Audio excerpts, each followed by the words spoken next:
Ann Jeffries as Marion Kirby, the ghostess with the mostest.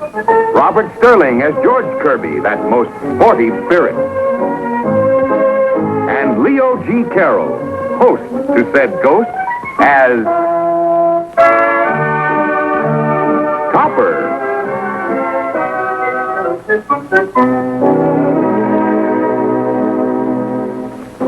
There goes my rook. Easy come, easy go. If that's the ghost you're playing with, he's obviously an imposter. Yeah, let's see him materialize himself. My dear Marion and George, I assure you, you're the only two ghosts that I know. What about Neil? Yes, Neil. Mr. and Mrs. George Kirby and their alcoholic St. Bernard. The only dog in the world that can materialize and dematerialize. Yes, and if you keep on feeding him liquor, he's going to disintegrate. Oh, you talk as if you don't like her. My dear Marion, I love you. I adore you all. Then why are you playing chess with another alleged ghost? My worthy opponent, Mr. J. Francis Prescott, is very much alive. How do you do, Mr. Prescott? You're looking very well. Mr. Prescott's in Cleveland. We exchange chess moves by telegram. Who's winning? Western Union. Imagine playing a game with someone you've never seen. Oh, that won't be the case much longer. Mr. Prescott's coming here tomorrow evening, 6 o'clock, to spend his vacation with us. Just in time for dinner. I'll wear my new dress.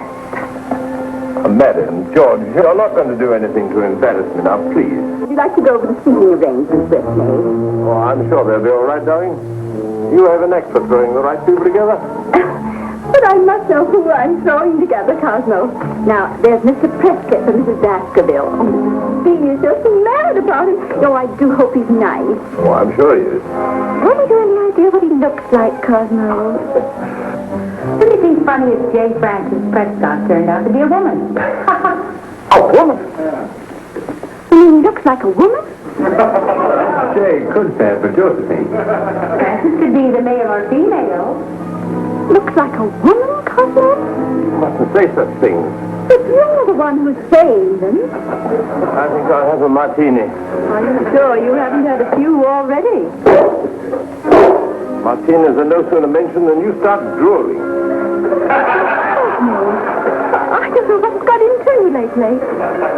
Excuse me, dear. There must be Mr. Prescott. Saved by the bell.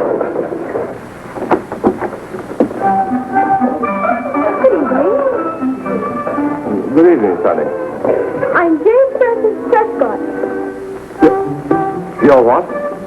This happens every time I meet one of my chess opponents. I knew these things happened to you.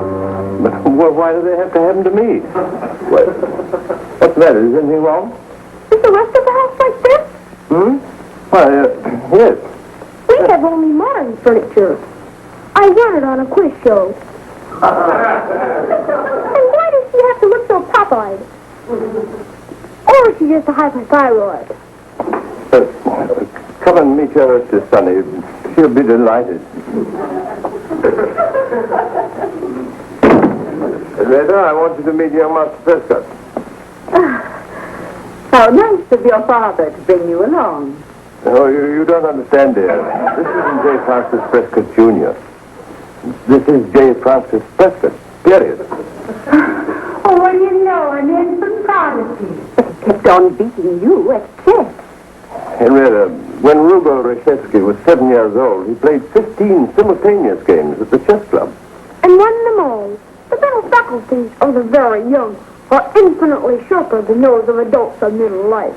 Cosmo, excuse us, Mr. Francis. Whatever are we going to do? Oh, about dinner, you mean?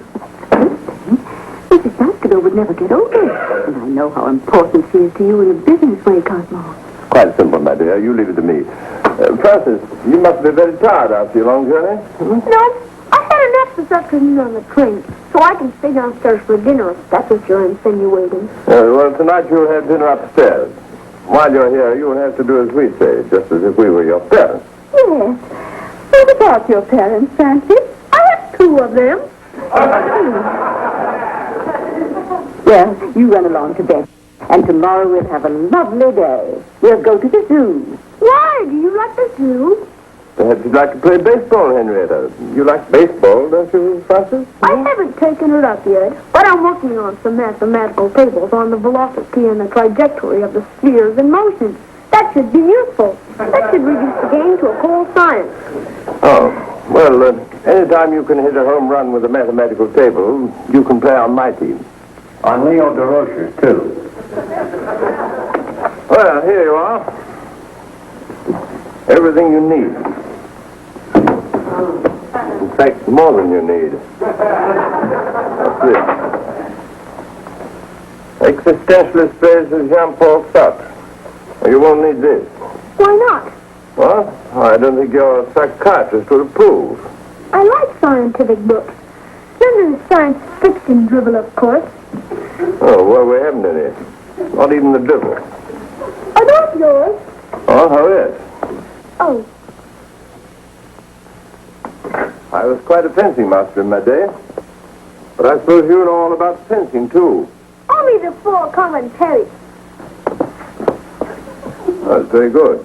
The fencing master taught me that in return for teaching him chess. I see. Well, here's something you might like. Famous ghost stories from Wilkie Collins to Rudyard Kipling. Oh, please. Don't you believe in ghosts either? Oh, please, Mr. Topper. This I've got to hear. Believe in ghosts? What preposterous rot. Well, Don't, George. I think he's cute. And he's just a baby. And it's so touching. When I was 6 years old, I had a $2 magic set, with which I could reproduce most of the so-called ghostly manifestations. Well, I can assure you that I've seen manifestations that can't be reproduced on a $2 magic set. You have? Yes, I have. More likely autosuggestion, telepathy or hallucinations due to an abnormal condition of the nervous system. you see what you are, my sweet? An hallucination due to an abnormal condition of the nervous system. You don't believe that, do you, Doctor? Of course I don't believe it. But I can prove it. Francis, supposing I was to tell you there are 3 ghosts living in this very house. What would you say to that? I suggest you see my psychiatrist or your own. Oh, but it's true. You can't see them, of course, but I can show you their picture. I came across this the other day. There. Look out of F. Scott Fitzgerald, aren't they? He said Tennyson he one type. Boy, you little... And can't you just hear her say, beat me, Daddy, two to the bar, and that silly animal. Too big for a dog and too small for a horse. Despite your opinion of them, Francis, they met with a fatal accident while skiing. They were engulfed by an avalanche. That's the whole fault for venturing to an avalanche area. Those things are posted, you know. Well, you tell him it wasn't one of them regular avalanches. This was an unscheduled flight. If you ask me, I think they were intoxicated and deserved exactly what they got. Ooh, let me at him. Control yourself. I always do. I'm considered very well adjusted. Something tells me he's going to be out of whack before too long. Yes, dear? Our guests are here. I'll be right down. Did you have that installed to spy on me? Indeed not. That saves my wife's steps. You can use this if you want to call for anything. And while you're entertaining your guests downstairs, we'll be entertaining your guests upstairs. You're telling a bedtime story. A ghost story, if you'll pardon the expression. Now, no shenanigans, please. I'm not the type for shenanigans, Mr. Topper. Oh, perhaps that's what's wrong with you, Francis. Oh, Tupper. Mrs. Carter. Hi, Mrs. Carter. How'd you do? Good evening, Mr. Topper. Mr. Baskerville, I'm so glad to see you. So your Mr. Prescott didn't arrive. I thought for once I was going to have an intelligent table partner at one of your dull dinners. Well, it's just one of those unfortunate things, Mrs. Baskerville. I was disappointed, too. I look forward to some spirited chess. What sort of an opponent is he, Tom? Oh, formidable.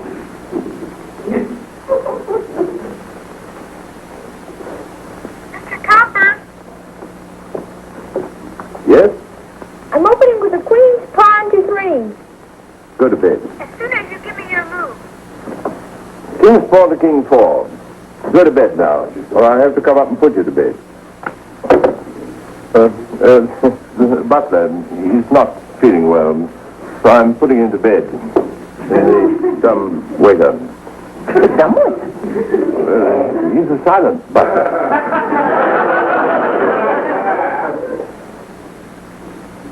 I don't like that move at all.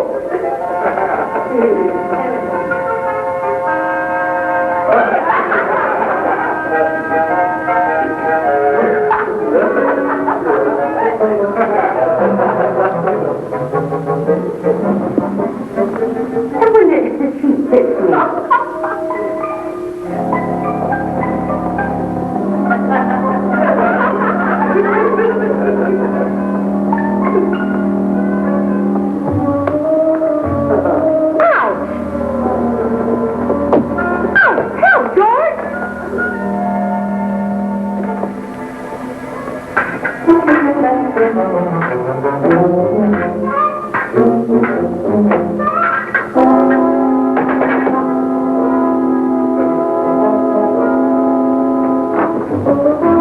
Try that on your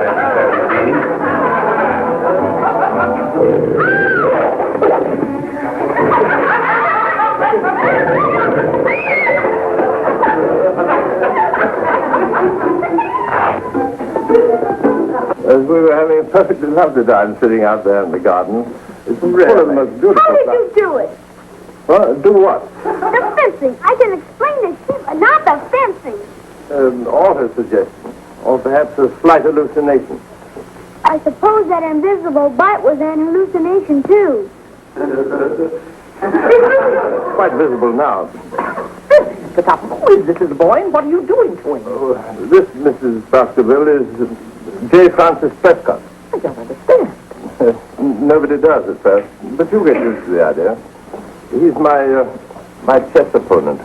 You mean you've been playing with him? You went for it, Jeff. Well, really, Topper. So this is the dinner partner you've been building up to me, Mrs. Topper. Just a little joke, Mrs. Baskerville. He's going to have his dinner upstairs in his room. Oh, no, I'm not. Nobody's getting me back up in that room again. You know, Topper, the bank could easily get along without one of its vice presidents, but never without Mrs. Baskerville. She's our biggest account. Subtle as you are, Mr. Sala, I believe I know what you mean. Dinner is served. Mrs. Garner? Mrs. Topper.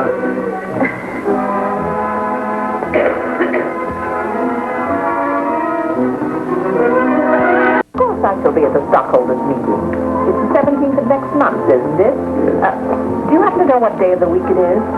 That's a Thursday. Yeah, that's quite right, my boy. I can do that with any date in history. Like to try me? We believe you. You're quite a mathematician. There. Perhaps I'd better ask him to take a look at the Acme Street Railway stop that the bank recommended to me.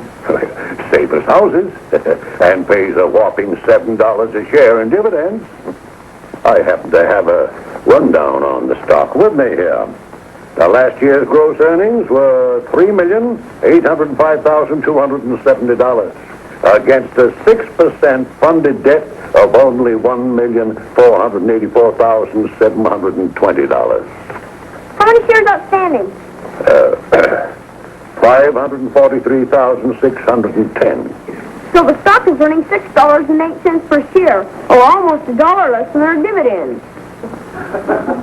I suppose you know the theory of shifting surpluses. Apparently, the city bank knows only about the theory of shrinking surpluses.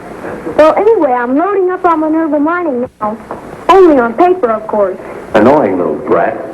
Very annoying. Not at all. I think it's very enlightening. The Minerva Mine produces 20 million tons of slag on the ore dump. Now add to that 10 million tons of low-grade ore reserve in the mine itself. They're taking an average price of 29 cents a pound for the additional metal recovered under the new Mal-Dorper cyanide process, of course. What does that give you? Have you something for me, Mr. Topper? Yes, you have something for him, Topper. Let me get that ice cream. Okay, let's have it, Mr. Topper.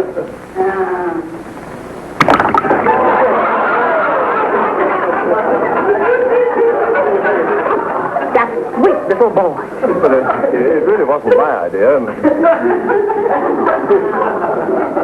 But, my dear father, I'm just as anxious to get rid of him as you are.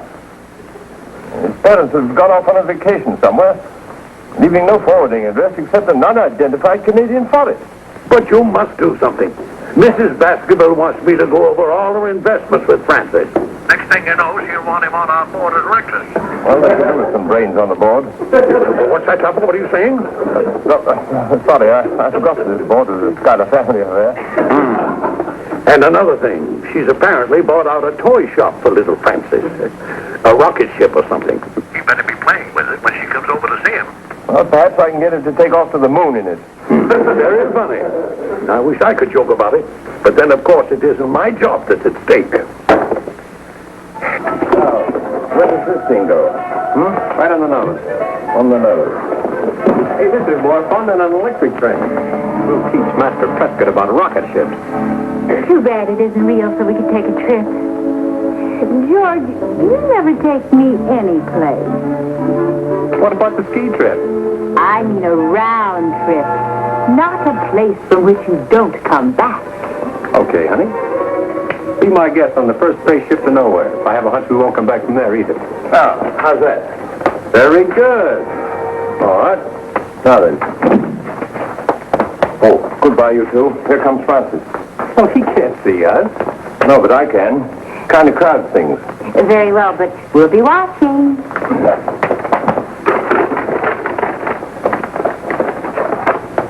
So long, Buck Rogers.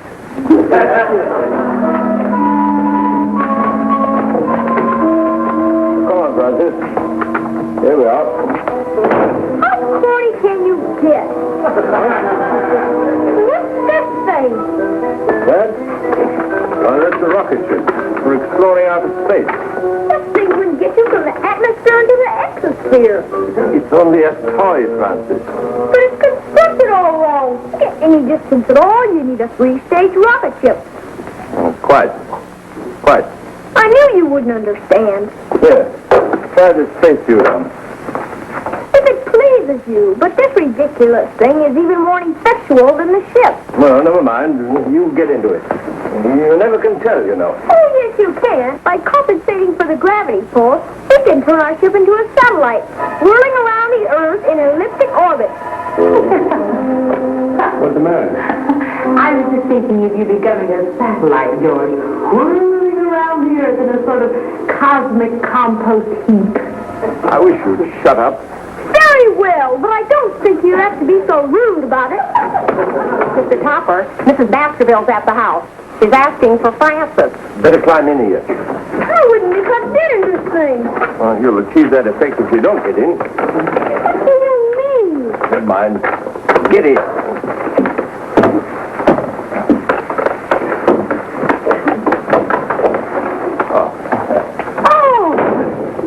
He's put it together already. All by himself. He loves it. Oh, boy, this is funny. Francis. Ready for you, Mary. I can hold it. Down here this minute. He's all right, Mrs. Baskerville. He's got his spacesuit on.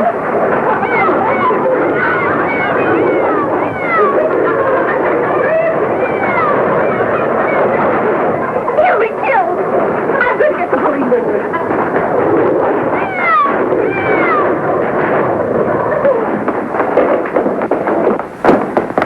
There we are. Up the daisy. Let's see how the spacesuit works, Topper. Look at you now, finish with a three-point landing. Do something. What are you, a man or a mouse? So, we were intoxicated when we were hit by an avalanche, eh? Just now I wish I was stood under a rock.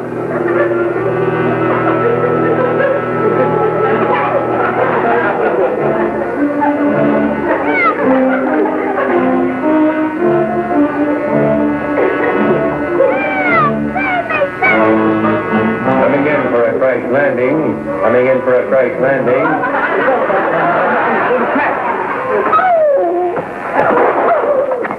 I right? I'm so glad to see you back on Earth, my boy. And I'm half as glad as I am to see you, sir. Oh, I guess down at Toy Bazaar is certainly going to hear about this. And if they give me your money back, I'd like a baseball uniform instead.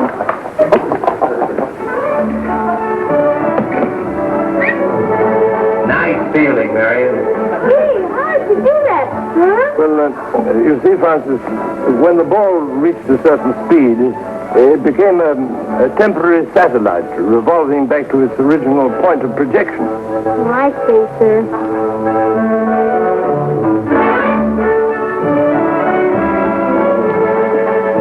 Nice control, George.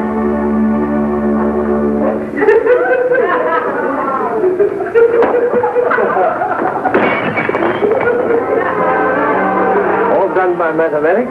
No, I just closed my eyes and swung. But it was real George, wasn't it? I don't know about it being real, but it was George, all right. 2 minutes. Modified with alcohol at maximum balance.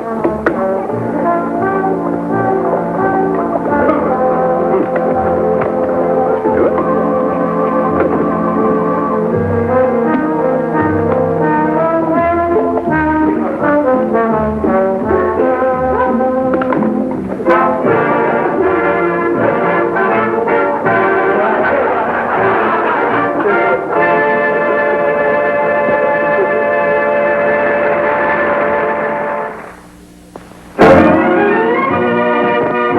Produced by John W. Lupton.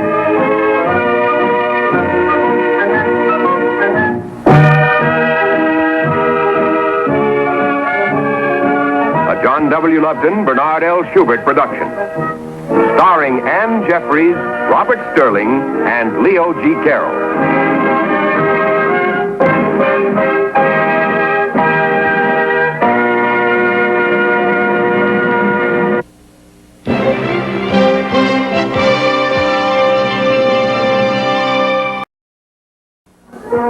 Ann Jeffries as Marion Kirby, the ghostess with the mostest.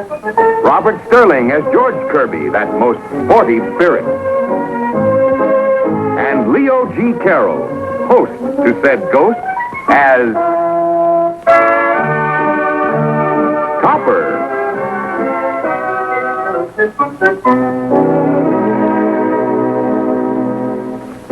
There goes my rook. Easy come, easy go. If that's the ghost you're playing with, he's obviously an imposter. Yeah, let's see him materialize himself. My dear Marion and George, I assure you, you're the only two ghosts that I know. What about Neil? Well, Neil. Mr. and Mrs. George Kirby and their alcoholic St. Bernard. The only dog in the world that can materialize and dematerialize. Yes, but you keep on feeding him liquor, he's going to disintegrate. So you talk as if you don't like her. My dear Marion, I love you. I adore you all. Then why are you playing chess with another alleged ghost? My worthy opponent, Mr. J. Francis Prescott, is very much alive. How do you do, Mr. Prescott? You're looking very well. Mr. Prescott's in Cleveland. We exchange chess moves by telegram. Who's winning? Western Union. Imagine playing a game with someone you've never seen. Well, that won't be the case much longer. Mr. Prescott's coming here tomorrow evening, 6 o'clock, to spend his vacation with us. Just in time for dinner. I'll wear my new dress. Madam, George, you're not going to do anything to embarrass me now, please. Would you like to go over the seating arrangements with me? Oh, I'm sure they'll be all right, darling. You have an knack for throwing the right people together. But I must know who I'm throwing together, Cosmo. Now, there's Mr. Prescott and Mrs. Baskerville. Oh, Mrs. B is just mad about him. Oh, I do hope he's nice. Oh, I'm sure he is. Haven't you any idea what he looks like, Cosmo? Who do you think's funny if J. Francis Prescott turned out to be a woman? A woman?